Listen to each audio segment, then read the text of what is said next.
Jack stared at his communication screen as it lit up for the fourth time that morning. The soft blue glow illuminated his small apartment on Mars Colony 6, casting shadows on the collection of mechanical trinkets and spare parts scattered across his workbench. Another job offer. The 47th this month, to be exact. Not again, he muttered, running a hand through his graying hair. At 52, he was considered young by modern standards, but old enough to have earned his reputation as one of the best human engineers in the sector. The message flickered with an official seal he didn't recognize. Some alien trading corporation from the Outer Rim. Their offer was generous. Triple his current salary, a private cabin on a luxury starship, and access to cutting-edge technology, just like all the others. 10 years ago, when humans first joined the Galactic Alliance, everyone thought Earth would be just another insignificant member. A small blue planet with relatively young technology and no particular special resources. But something strange happened instead. Humans became the most sought-after crew members in the galaxy. Jack's door chimed, interrupting his thoughts. Outside stood a tall, crystalline being who had to duck to avoid hitting the doorframe. The alien's body sparkled like diamonds under the corridor lights. "Engineer Jack," the being's translator hummed. "I am Representative Clear from the Crystal Collective. We have traveled 3 solar systems to meet you in person." Jack suppressed a sigh. In-person recruitment was becoming more common lately. "Would you like to come in?" he offered, knowing it would be rude to turn them away. The crystalline being folded itself carefully through the doorway. 2 smaller aliens followed, green blob-like creatures that moved like liquid mercury across his floor. Jack recognized their species but couldn't remember the name. "We understand you are currently employed," Clear said, crystal fragments shifting to form what might have been a smile. "But we believe our offer will interest you. Our research vessel studies ancient technology. We have 4 different species on our crew, but we lack human insight." The way Clear said human insight made it sound like some rare and precious resource, like refined starship fuel or quantum processors. Jack had heard it all before, but he still didn't fully understand it. "I appreciate the offer," Jack started, using his standard response. "But I'm happy with my current position at Mars Engineering." One of the green blob aliens made a burbling sound that the translator converted to words. "Your species has something unique, something we need. Please consider joining us." Before Jack could respond, his communication screen lit up again. 5 new job offers had arrived while he was talking to his visitors. The notification caught Clear's attention, crystal segments shifting to form what Jack recognized as an expression of concern. "You see," Clear gestured toward the screen. "Every ship, every station, every research team wants a human. Do you not wonder why?" That made Jack pause. He had wondered, of course. Everyone had theories about why humans were in such high demand. Some said it was their creativity. Others claimed it was their endurance or adaptability. But no one seemed to know for sure. "Tell me why," Jack said, curiosity finally getting the better of him. Clear's crystalline body sparkled with what might have been excitement. "Better yet, let us show you. Join our crew for 1 standard year. If you don't find the answer you seek, we will return you to Mars with a bonus equal to 5 years' salary." Jack looked around his small apartment, at the bits and pieces of projects he'd been tinkering with. He thought about his comfortable but predictable job at Mars Engineering. His gaze fell on an old family photo showing his great-grandfather on one of the first Mars colonies, standing proud in a patched-up environmental suit. Humans had always been explorers, always seeking answers. "When do we leave?" Jack asked. Clear's body glowed with bright colors. "The Wanderer departs in 3 days. Welcome aboard, Engineer Jack." As his new employers left to make arrangements, Jack's communication screen lit up again. "Offer number 48. He smiled and switched it off. Finally, he was going to discover what made humans so special in this vast, strange galaxy. The Wanderer was nothing like Jack expected. Unlike the sleek military vessels or the shiny corporate ships that had tried to recruit him, This craft looked like it had been patched together from a dozen different designs. Its hull was a mix of old and new technology, with visible repairs and modifications everywhere. He loved it immediately. "Your quarters," announced Blue, the ship's captain, whose skin shifted through different shades of ocean colors as they walked. "We modified it based on human comfort standards." The room was larger than his apartment on Mars, with a workbench already stocked with tools. A large window looked out into space, and the bed seemed to be made with real Earth cotton. Someone had even put a coffee maker in the corner. "This is too much," Jack said, running his hand along the workbench. "No," Blue's skin rippled dark blue with seriousness. "This is necessary. Our last human, Tom, stayed with us for 15 years. When he retired, we lost more than a crew member. We lost our problem solver." Jack set his bag down, curious. What happened to Tom? "He returned to Earth to teach young humans. But before he left, he made us promise to find another human." Blue's skin lightened to a soft turquoise. "It took us 8 months to convince you." A loud clang echoed through the ship, followed by heavy footsteps. A massive creature ducked through the doorway, its rocky skin looking like granite with veins of glowing crystal. "The new human," it rumbled happily. "I am Rock. Ship's strength." Before Jack could respond, more crew members appeared. A floating cloud of shimmering particles introduced itself as Mist, the ship's medical officer. A tall, thin being made of what looked like living metal called itself Wire, the navigation expert. 2 identical beings that seemed to be made of pure light, named Spark and Flash, were the energy specialists. "Welcome to the family," Blue said, now a pleased shade of azure. "We are all specialists here, each chosen for our unique abilities." "And what's my specialty?" Jack asked. The crew members exchanged looks. Rock laughed, a sound like pebbles falling. "You're human. That's special enough." Before Jack could ask what that meant, alarms blared through the ship. Wire's metallic form tensed. "Captain, detection systems show an anomaly ahead." Perfect timing. Blue's skin swirled with excitement. "Let's show our new human how we work." The crew rushed to their stations in the bridge, moving with practiced efficiency. Jack followed, taking in the mix of technologies around him. Some systems looked ancient, others seemed far more advanced than anything he'd seen before. "Analysis," Blue asked the crew. Wire's metallic fingers danced over holographic controls. "Energy signature unknown. Not in our database." Spark and Flash glowed brighter. "Power fluctuations detected. Pattern is irregular." Mist swirled anxiously. "I sense no life forms, but there's something there." "Rock." Blue turned to the granite-like being. "Hull integrity strong. Ready to protect ship." Jack studied the readings on the nearest screen.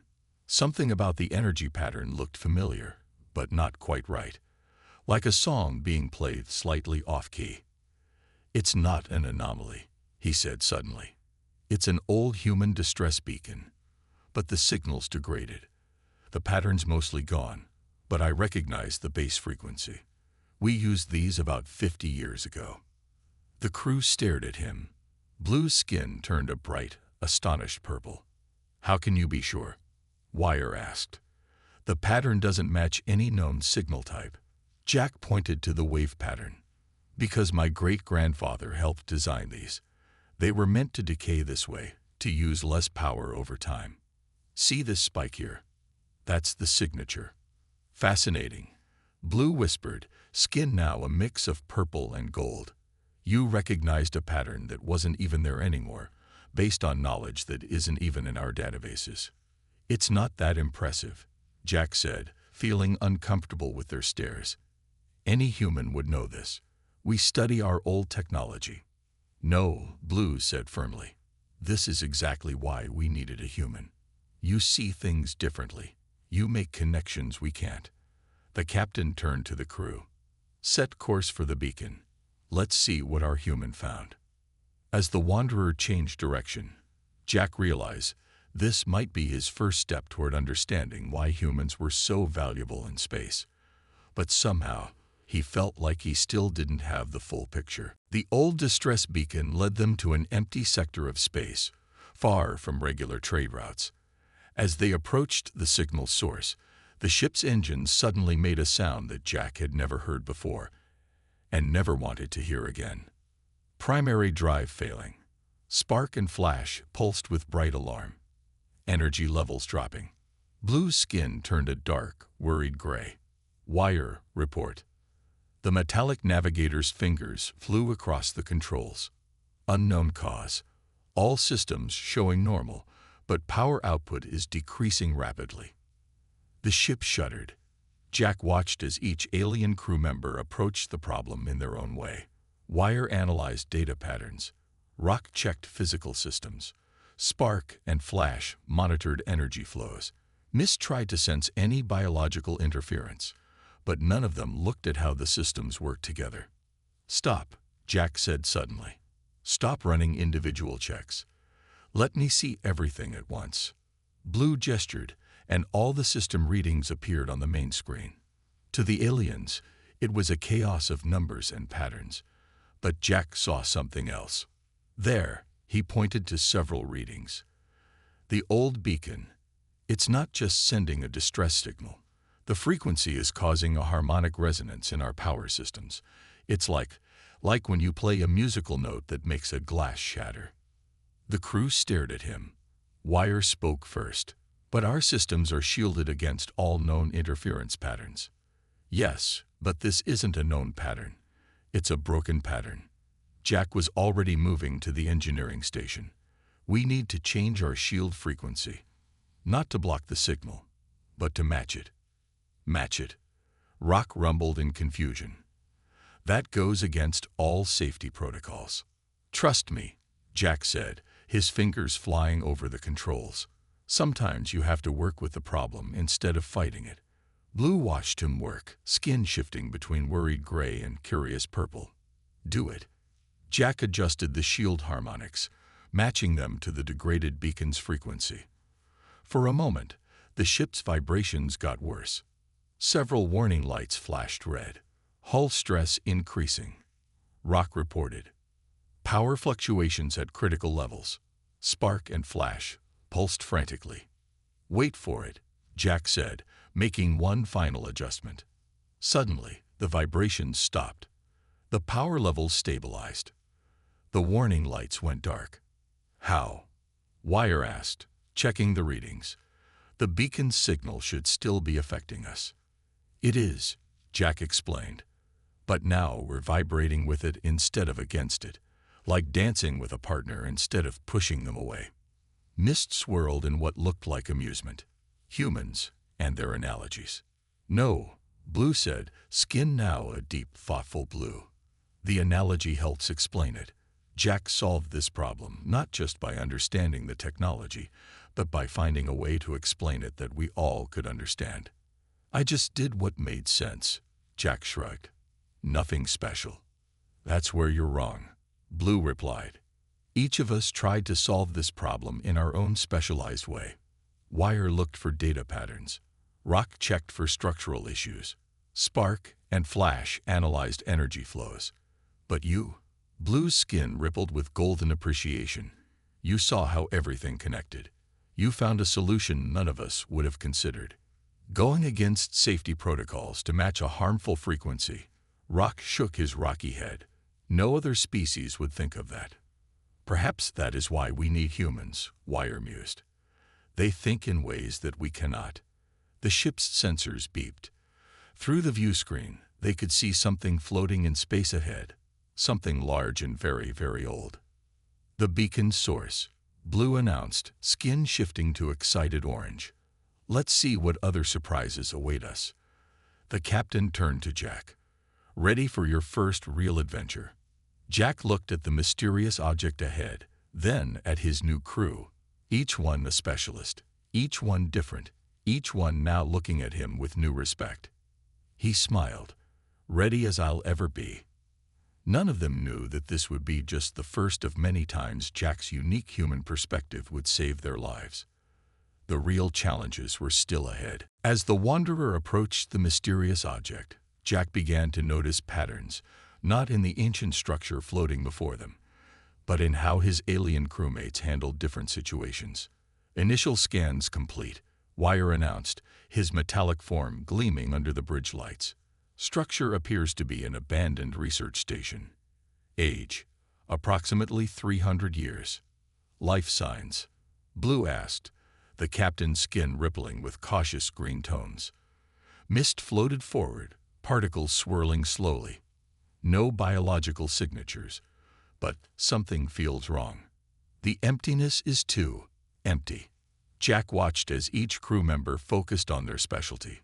Wire could process incredible amounts of data, but struggled to make intuitive leaps. Rock could analyze structural integrity perfectly, but had trouble understanding anything that wasn't solid and unchanging. Spark and Flash could trace energy patterns with amazing precision, but couldn't grasp irregular fluctuations. Permission to board? Jack asked, seeing how everyone else was hesitating. Blue's skin shifted to a thoughtful purple. Why do you want to board when our scans show potential danger? Because sometimes you need to see things up close to understand them, Jack replied. And because Mist's feeling of wrongness might be important, we should trust both the data and the intuition. The captain's color brightened. Interesting. Most species trust either one or the other, never both. They assembled a boarding team. Jack, Rock for protection, Wire for data collection, and Mist for environmental sensing. As they entered the ancient station through an airlock, Jack noticed how each of his teammates moved differently. Rock with unchanging purpose, Wire with calculated precision, Mist with flowing uncertainty. The station's corridors were dark, lit only by their equipment. Wire immediately began scanning everything, while Rock tested each step with unwavering focus. Mist spread out, trying to sense any hidden dangers. Look at this, Jack said, stopping at a control panel. The layout's familiar, like old Earth space stations, but different. Impossible, Wire stated. This station predates Earth's space age by 2 centuries. Maybe not impossible, Jack said, thinking out loud. Maybe whoever built this thought the same way we did. Form following function. As if triggered by his words, the corridor suddenly lit up. Holographic displays appeared, showing strange symbols and diagrams.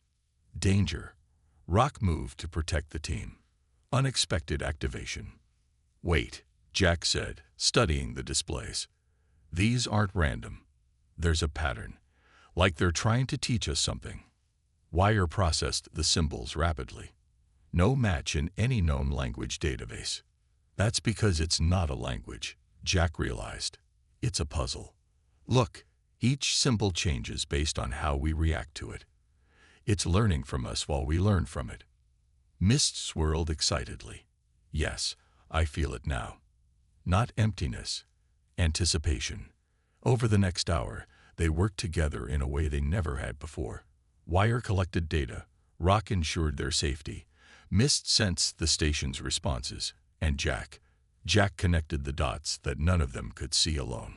The station isn't abandoned, he finally announced. It's waiting, testing anyone who enters to see if they can understand all its parts, logic, structure, energy, and feeling, all at once. Blue's voice came through their communicators, tinged with curiosity. And what does that mean for us? It means, Jack said slowly, watching the symbols change again, that we might be the first crew at scene that has all the pieces. Each of you is specialized in one aspect, but together, with a human to bridge the gaps. He didn't finish the sentence, but he didn't need to. They all understood. The station was built by an ancient race that had mastered the balance of all these different ways of thinking, and somehow, humans had naturally evolved to understand them all. Captain, Jack said, I think I'm starting to understand why humans are so valuable out here. We're not specialists. We're connectors. Blue's response came with a tone of satisfaction. And that, Engineer Jack, is just the beginning of what you're going to learn about your species. The symbols around them pulsed with new light, as if agreeing. The real discoveries were still to come. The ancient station's discovery didn't stay secret for long. Within days, ships from across the galaxy arrived, each hoping to unlock its mysteries. Jack watched from the Wanderer's observation deck as vessels of all shapes and sizes moved into position around the station. 17 ships now, Wire reported, his metallic form reflecting the distant starlight. 3 research vessels, 5 military ships, 4 corporate explorers, and 5 private teams. Blue's skin shifted to a concerned gray. And how many have humans aboard? Only 3, including us, Wire answered. Jack turned away from the window. Why does that matter? Before anyone could answer, the station pulsed with bright light. Holographic messages appeared in front of every ship, showing the same symbols they had seen inside. It's starting. Mist swirled excitedly. The station is inviting everyone inside. Teams from each ship entered the station through different airlocks. The Wanderer's crew watched through their internal sensors as the other groups spread out through the ancient corridors. Some moved with military precision, others with scientific caution. Look, Jack pointed to the sensor readings. Each team is approaching this differently. He was right. The military ships sent heavily armed groups that treated everything as a threat. The research vessels had teams of scientists who stopped to study every detail. The corporate ships sent engineers who tried to reverse engineer everything they saw. But they're all missing something, Rock rumbled. They're not seeing the whole picture. The station seemed to agree. As each team progressed, they faced different challenges. Rooms rearranged themselves. Energy fields appeared and disappeared. Gravity shifted unexpectedly. Environmental conditions changed without warning. The station isn't just testing knowledge, Jack realized. It's testing adaptability. They watched as team after team retreated, frustrated by puzzles they couldn't solve. The military groups couldn't shoot their way through energy fields. The scientists couldn't study their way past gravity shifts. The engineers couldn't rebuild their way around environmental changes. Only 3 teams made significant progress. The 3 teams with humans. Now you see, Blue said, skin showing swirls of understanding. Each species excels at one type of problem. But these challenges require multiple approaches at once. The station's tests grew harder. One human team withdrew after their equipment failed. Another turned back when they couldn't solve a particularly complex energy puzzle. Soon, only the Wanderer's team remained deep in the station. Ready for the final test? Jack asked his teammates. They faced a chamber unlike any they'd seen before. One wall needed structural analysis, which Rock handled perfectly. Another required complex data processing, where Wire excelled. A third wall pulsed with energy patterns that only Spark and Flash could read. The fourth wall gave off strange sensations that only Mist could interpret. But the center of the room held a puzzle that combined all of these elements. This is it, Jack said. This is why we work so well together. Rock, tell me about the structure. Wire, give me the data patterns.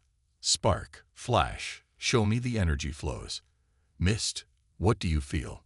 As each crew member shared their expertise, Jack's mind worked to connect all the pieces. Where others saw separate challenges, he saw relationships. Where others found confusion, he found patterns. It's not about solving each part, he explained as his fingers moved across the central controls. It's about understanding how they work together. The chamber hummed. Lights danced across every surface. And then, suddenly, everything changed. The station's core opened before them, revealing technology beyond their imagination. But more importantly, it showed them something else. Records of the ancient race that built it. A species that, like humans, had learned to bridge the gap between different ways of thinking. We did it, Blue said, skin glowing with pride. Because we worked together. Because we had you, Jack. Jack stared at the incredible discovery before them, finally understanding why humans were so sought after in the galaxy. They weren't just problem solvers or generalists.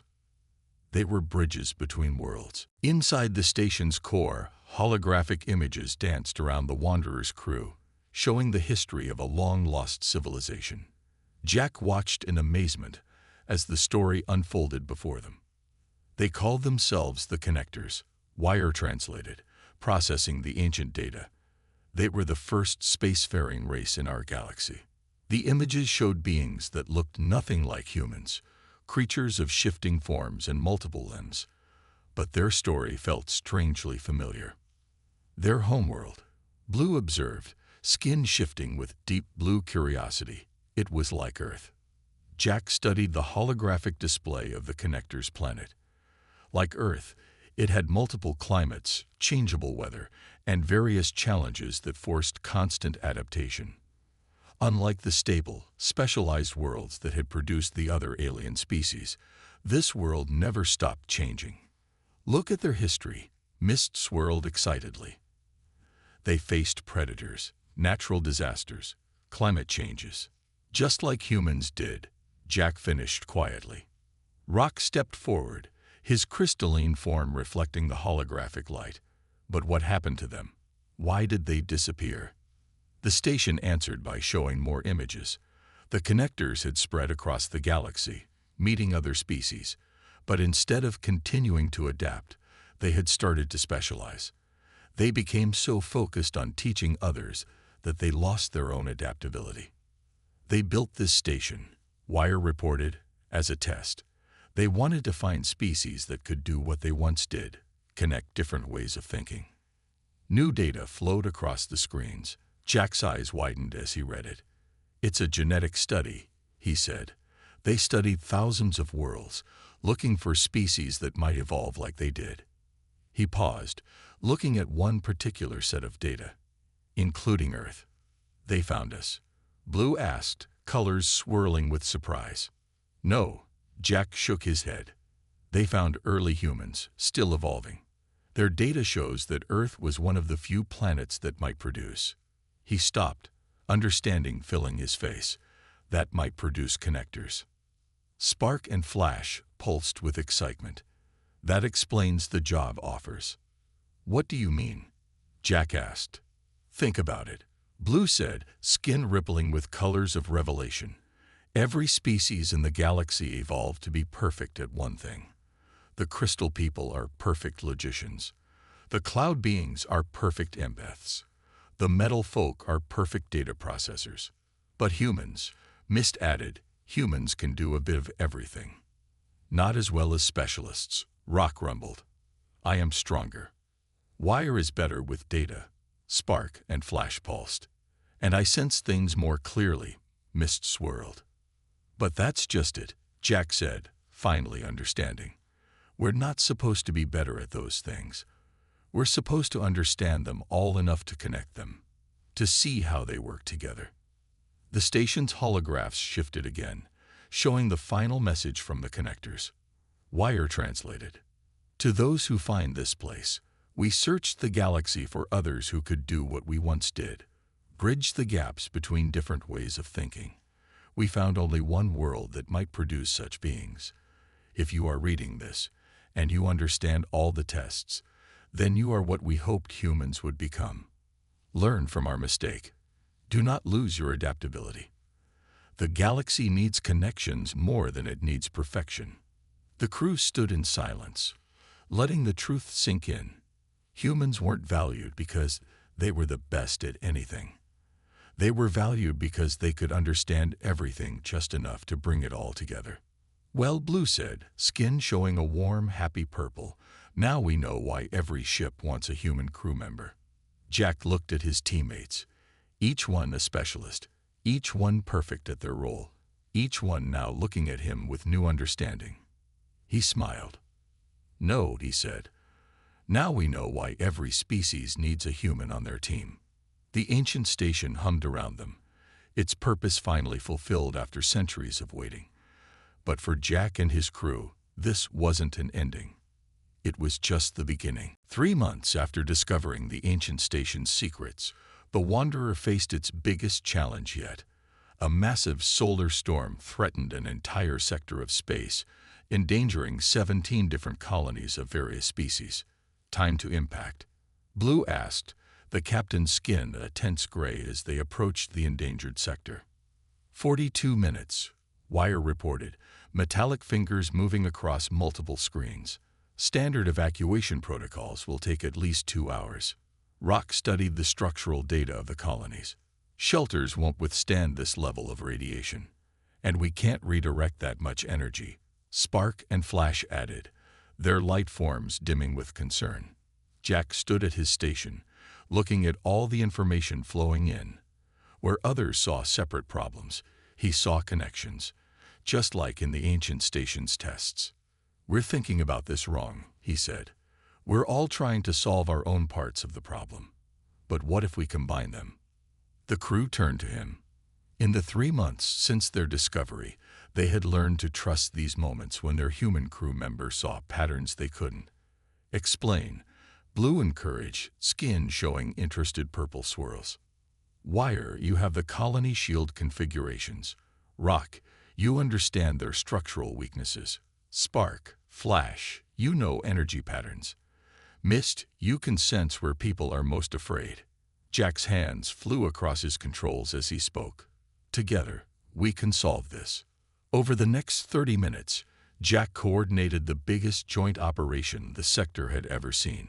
Wire's data helped identify the weakest points in each colony's defenses.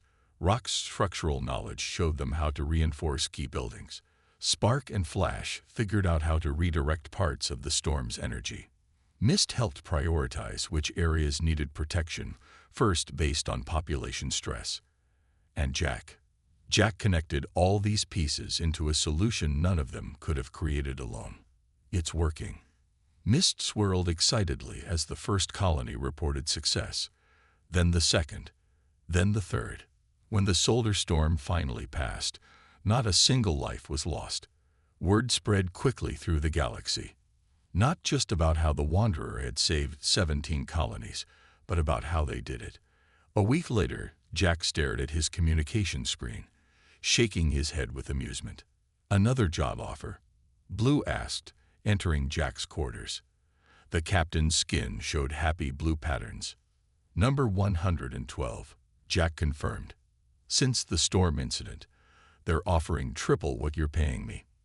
And Jack looked around his room, at the workbench where he'd solved countless puzzles, at the window showing the stars he'd grown to love, at the coffee maker that reminded him of home. Then he looked at Blue, who had become more than just a captain.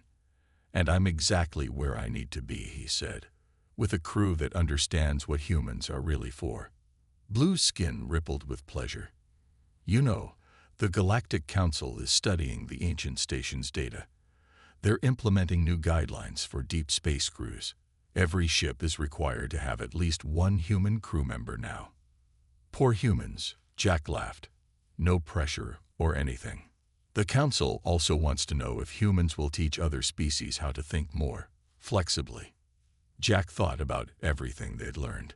About the connectors who lost their way by focusing too much on teaching others. About how each species had its own perfect specialty. About how humans were valuable precisely because they weren't perfect at anything. We won't teach them to think like us, he said finally. We'll teach them to work with us. Each species has its strength. Humans just help bring those strengths together. Blue's skin showed the deep, rich blue of understanding. Like you did during the solar storm.